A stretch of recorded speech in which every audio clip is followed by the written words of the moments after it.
Okay, so I'm Patrick. I'm the sleep researcher, and today it's my distinct privilege to have Professor Christopher Barnes on our show.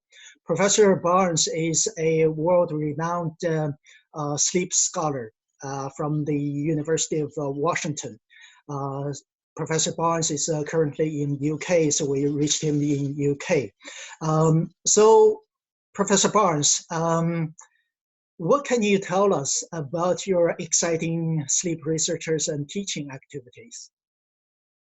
Well, sleep is my primary area of interest, which is a bit unusual for a management professor, but it's something I'm excited about, and I think it has important real-world practical implications. So my research is focused on how does work influence sleep, how does sleep influence work, and several of my research projects have focused on leadership as a topic as well, within the domain of sleep. So what made you fall in love with the sleep research? Well, prior to my academic career, I was an officer in the United States Air Force, and I was in the Air Force Research Laboratory. And at the time, I wasn't really trained as a researcher, but I was learning a bit while I was there. And the branch that I was in was the fatigue countermeasures branch. So there are people in the Air Force who engage in very long missions, maybe Right. 60-hour missions, maybe even more. Right. The Air Force has to examine what happens when you have people working schedules that are not consistent with a good night of sleep. So I was in that environment, and I found it to be very interesting and very important.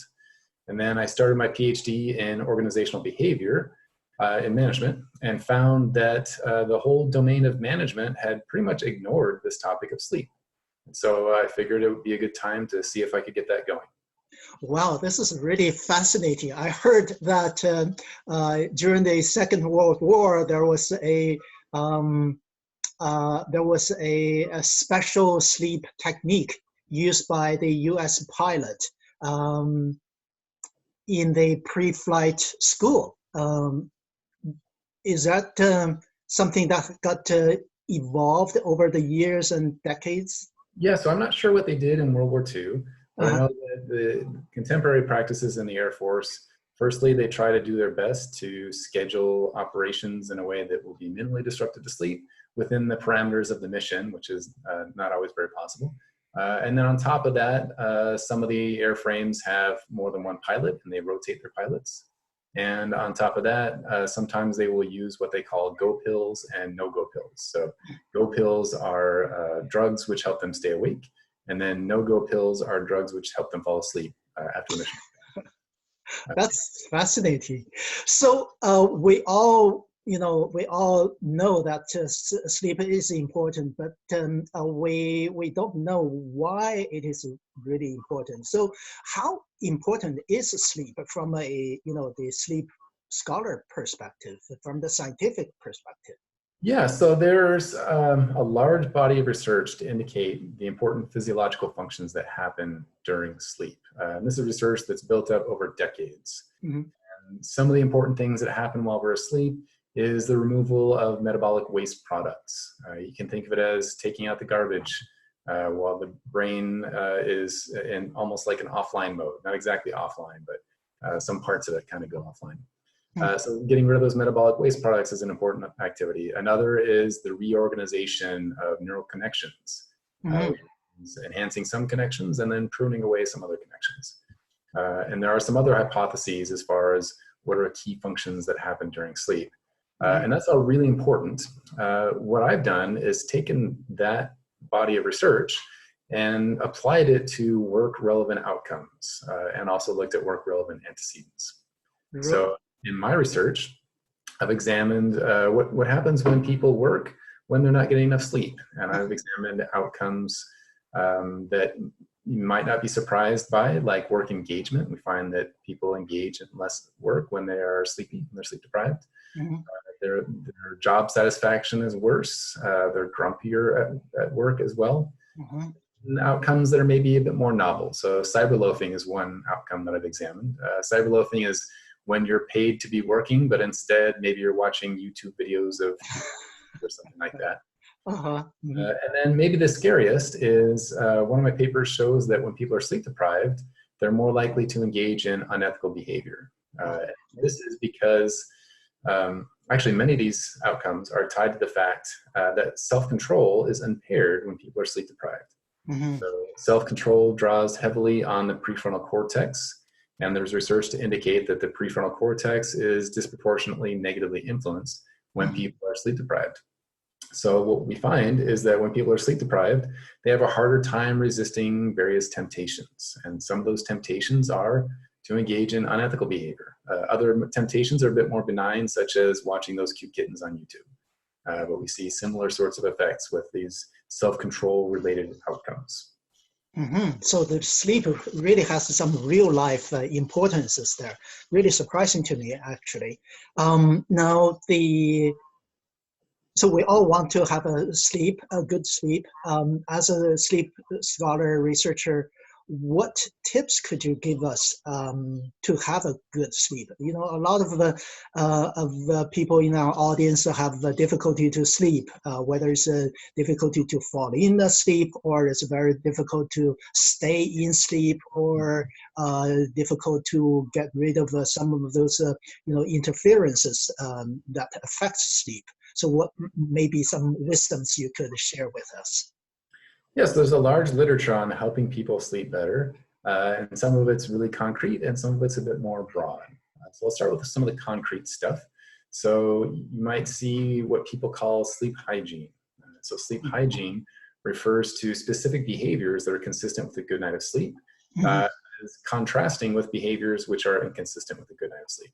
So some of the behaviors that would be included in good sleep hygiene would be set a consistent bedtime and stick to that throughout the entire week. Mhm. So that's a bedtime that's early enough that people can get about 8 hours of sleep or so. Uh, Mhm. and same thing with wake time. So the more people change their bedtimes, either throughout the week or because of other reasons, the more they're essentially inducing jet lag in themselves. You can call it voluntary jet lag. When we see this 7-day pattern of voluntary jet lag, we call that social jet lag. Mhm. It's very much like changing time zones. So that would be one. Another is to avoid substances shortly before bedtime, which make it harder to sleep, such as nicotine, which is a stimulant. Mhm. Uh, Alcohol is not a stimulant, but alcohol undermines the quality of sleep. So it's best to avoid alcohol within a few hours of sleep. Mhm. Caffeine is something that you want to avoid well before you go to sleep, something like maybe 8 or 10 hours before you go to sleep. You should stop drinking caffeine. Uh, Mhm. Caffeine is a stimulant, and you want to be relaxed. Mhm. Other things are having consistent behaviors that are consistent with the idea of falling asleep and staying asleep. So one idea is that the bed should be only for sleep.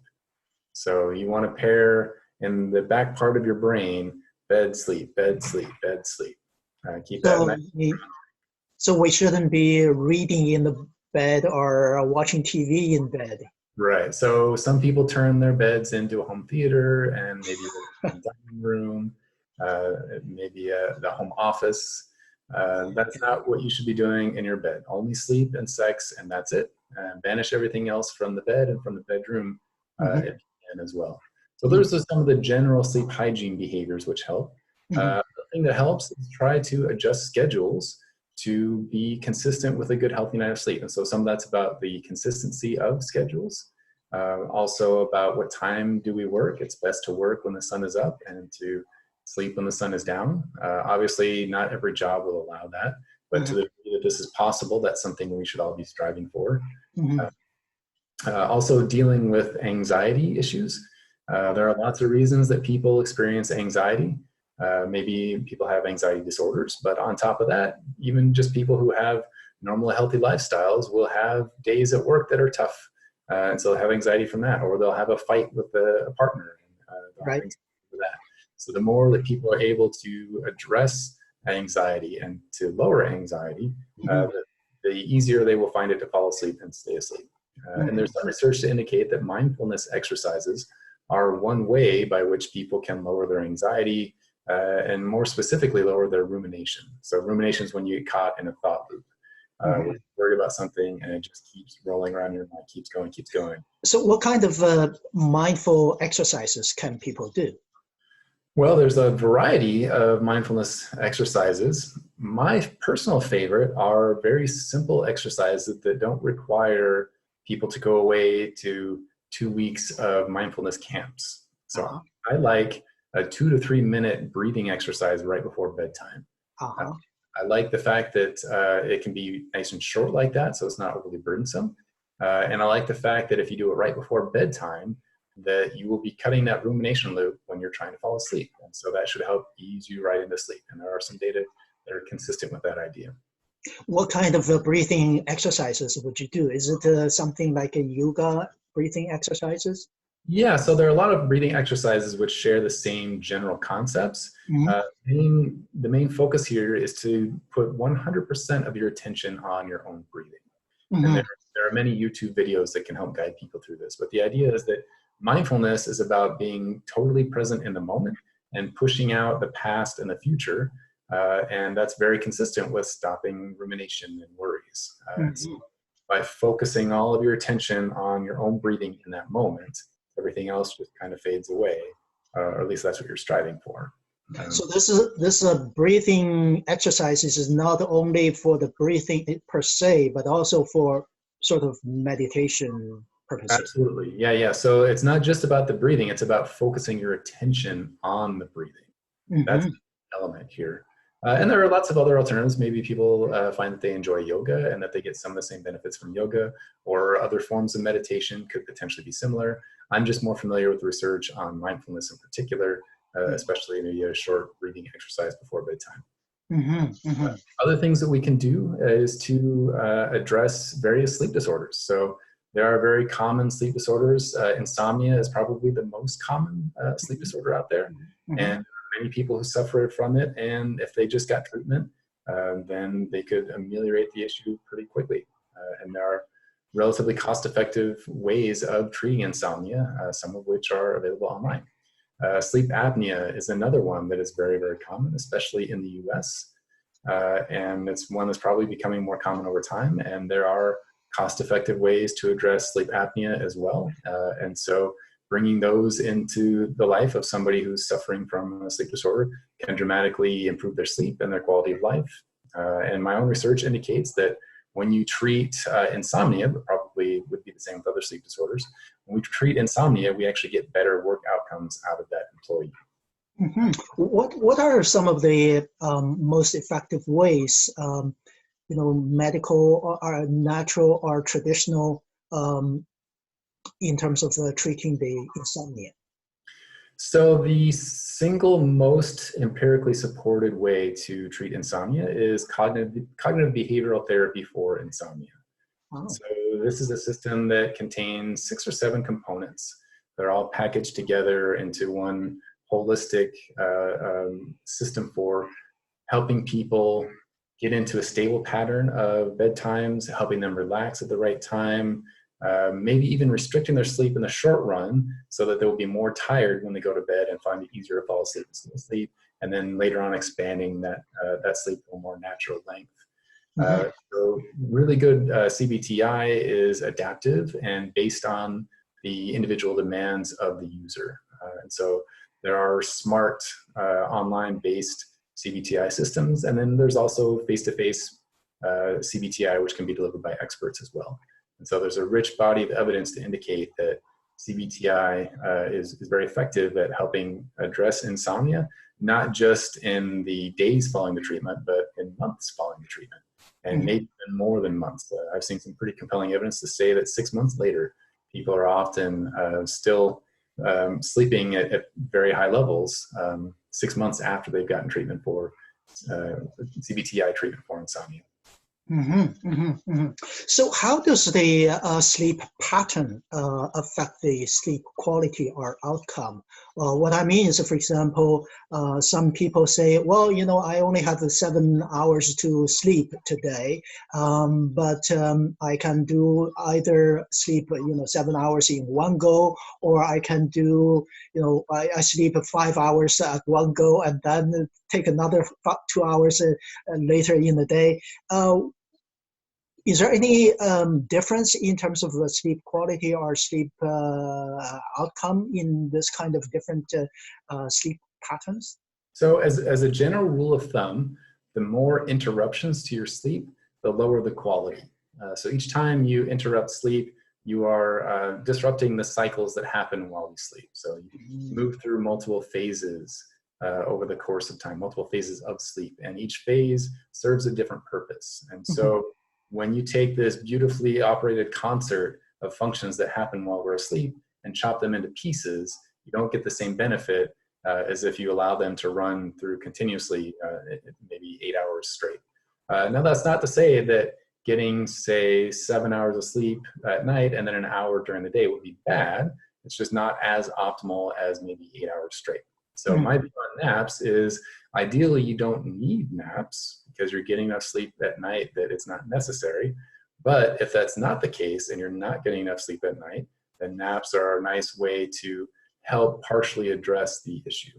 And so I am a fan of naps as a way to treat sleepiness in the moment. Although I think a better solution in long term is to structure your life so that you're getting enough sleep at night that you don't need naps. Yeah, but some people say, well, some of the small amount of sleep seems to be helping me. What's your view about this? How important or how helpful are the small amounts of sleeps? So I think it's pretty obvious to everyone that if I go, say, 3 nights with 0 hours of sleep, really bad things are going to happen. I don't think anyone would argue that. But a lot of people would say that, okay, if I just miss an hour or two here and there, it's no big deal. It won't affect me. I know I should probably aim for 8 hours, but tonight I'll get 6 good hours of sleep and I'll be totally fine. And I would say that that's very inconsistent with what the empirical literature says. There's clear evidence in different types of research designs. So one study that I really enjoyed followed participants in a sleep restriction protocol. So they restrict people's sleep to 5 hours of sleep per night for 4 nights in a row. And so this is a very common amount of sleep experienced by many people. And what they find is that over the course of these successive nights, people's performance get worse and worse and worse. And at the end of that period, their decrements in cognitive performance is roughly equivalent to a blood alcohol content just below the legal limit to drive. So we get significant impairment from losing relatively small amounts of sleep. So my research looks at transitions between daylight saving time and standard time. So in the spring, we change our clocks ahead by an hour, and that's during sleep time. So we find that on Monday morning, when people go back to work, they tend to be a bit sleep deprived, somewhere between maybe 40 and 60 minutes less sleep on that Monday than on comparison days. So 40 to 60 minutes sounds pretty minimal, sounds like a rounding error. You probably wouldn't even notice it. But if we look at the data, we find some pretty significant effects on that sleepy Monday. We find that work injuries in a mining setting go up by about 5.6%. We find that cyberloafing goes up somewhere around 5 or 6%. So there are meaningful real-world outcomes that we can actually see from small amounts of lost sleep, maybe even only an hour or so. So don't fool yourself into thinking that missing an hour or two is not a big deal, because the data would indicate that there will be real-world outcomes, that real-life penalties you'll have to pay for missing even those small amounts of sleep. This is very interesting. This makes me think about some studies that indicates that the partners of heavy sleep apnea or heavy snorers would lose up to 1 hour of sleep every night.